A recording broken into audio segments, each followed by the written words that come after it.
Hi, Gene Hamm here, reading you another part of my book I wrote a few years ago, How to Get a Job in Animation and Keep It. Kind of skipping around, but I'd like to read you one half of a chapter called How I Got My First Job on Lord of the Rings, the Bakshi version. uh, here's, uh, here's the illustration.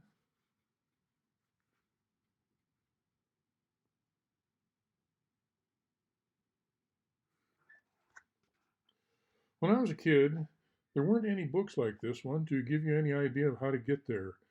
I had to learn on my own, and it took a long time. Over the course of 10 years, I made 3 trips down to Hollywood before I finally landed a job in an animation studio. My first trip to Hollywood. The first trip was by bus on Christmas vacation of 1968 when I was 17. A friend of mine named Neva Roberts knew Charles Schultz, creator of Peanuts. She had given me his address in Sebastopol, California, and I had corresponded by letter with him. I had met Neva Roberts at church in my early teens.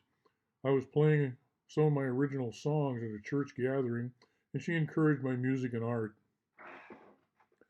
She was an amazing lady who later became mayor of South Lake Tahoe. When I met Charles Schultz, I had no formal animation training. In fact, my only animation training was on the job at the studios about 7 years later. I asked if I could visit him on my trip to Hollywood. He agreed, and so my first stop was Sebastopol. I was very surprised by how different his house was from the world of the comic strip. His estate had little streets named Charlie Brown Boulevard and Snoopy Lane. He had a Jaguar XKE convertible parked in the garage. That was not the kind of car I expected to see the father of Charlie Brown drive. His kids had 2 dogs, neither of which was named Snoopy. Charles Schultz brought me into his art studio and looked at my portfolio, which consisted of experimental adventure comics. In addition to the usual 4-color process, I had been using fluorescent inks to enhance explosions, fires, headlights, and the sun and such. It would be prohibitively expensive to print these comics, and the reader would need a black light in order to see all the added colors. Schultz was a very thoughtful man who considered and weighed every word before he spoke.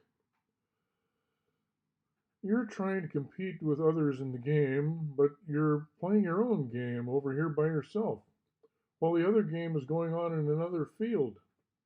If you want to compete, you have to be playing the same game in the same ballpark. That was great advice, but it took years for it to sink in. The rest of my trip was a bust, a combination of bad timing and bad planning on my part, but I did have that advice from Charles Schultz. My second trip to Hollywood. Dallas McKinnon was an actor playing the storekeeper Cincinnatus on the Daniel Boone TV series when he moved to Cannon Beach, the next town over from my hometown of Seaside, Oregon. I first met Dal when I was 15 and I showed my original comic books at an art show in Seaside, Oregon. I stood out because everyone was showing their paintings and I had a table full of comics. He spent a long time looking at my work. I told him I also did comedy, and he invited me to perform my comedy at a variety show he was hosting in Cannon Beach. We have been friends ever since. I even dedicated my animated feature, The Dream Hat, to him. In February of 1971, my friend Dallas McKinnon suddenly had a gig down in Hollywood and needed someone to share the driving with him. Dallas was, among other things, the voice of several characters on the Archie cartoon series, including Archie, Principal Weatherby, and Archie's dog Hot Dog. He had voiced characters in Disney cartoons such as Lady and the Tramp. He was the beaver in the Chihuahua. And Mary Poppins. He was the fox. He was Buzz Buzzard, Woody Woodpecker's nemesis, and Inspector Willoughby on the Woody Woodpecker show that I had watched as a kid and learned to animate from.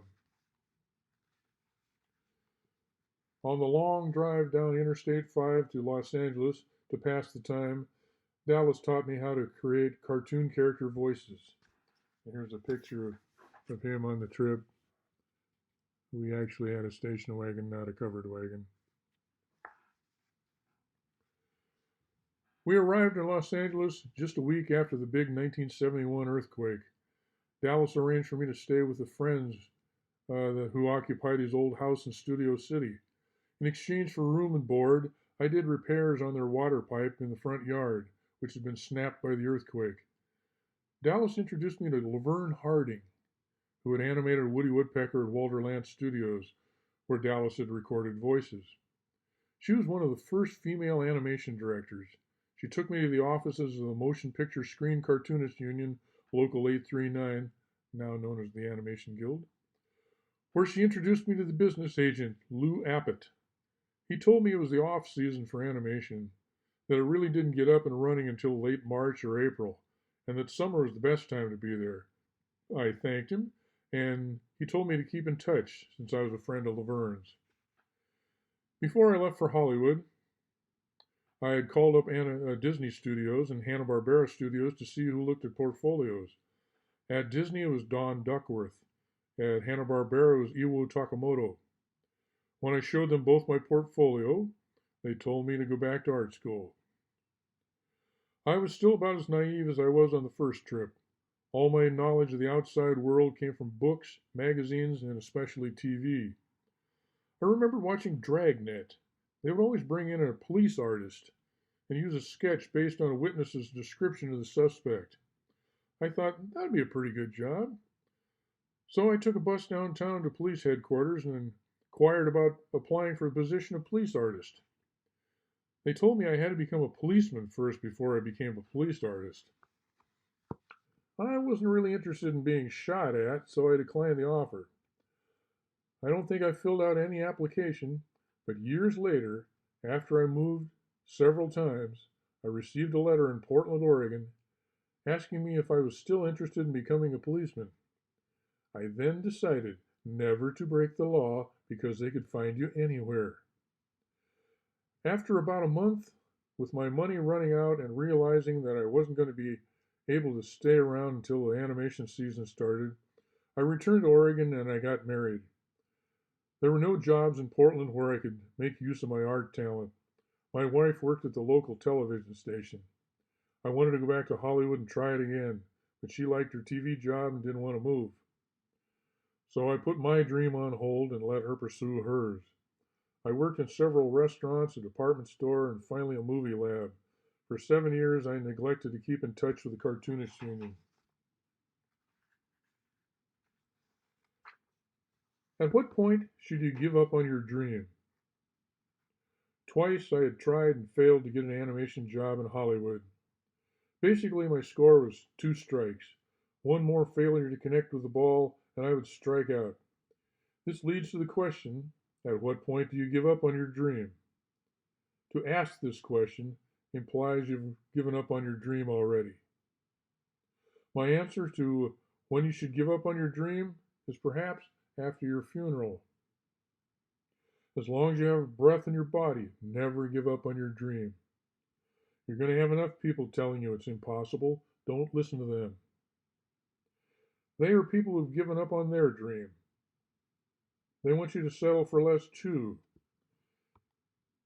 If you were to succeed, they would have to re-examine their own life. You don't need to be one of those negative voices in your head. You have to be on your own side. If you're young and you want a career, don't get married yet. Depending on your sex, don't get pregnant or don't get somebody pregnant. If you remain free, you can go to Hollywood and focus on your dream. Stay off drugs or any habit that's going to take all your time, money, and energy. You need all your resources and faculties to focus on getting an animation job. If you're older and want to trade a boring job for animation, save some money for a computer or a movie camera and take a little time each day to make a film. When it's done, send it around to film festivals and advertising agencies. Keep your job until you get some bites on your film and then decide if the time is right to change careers. I'm going to stop right there, and tomorrow I will read about my third trip to Hollywood where I finally got a job.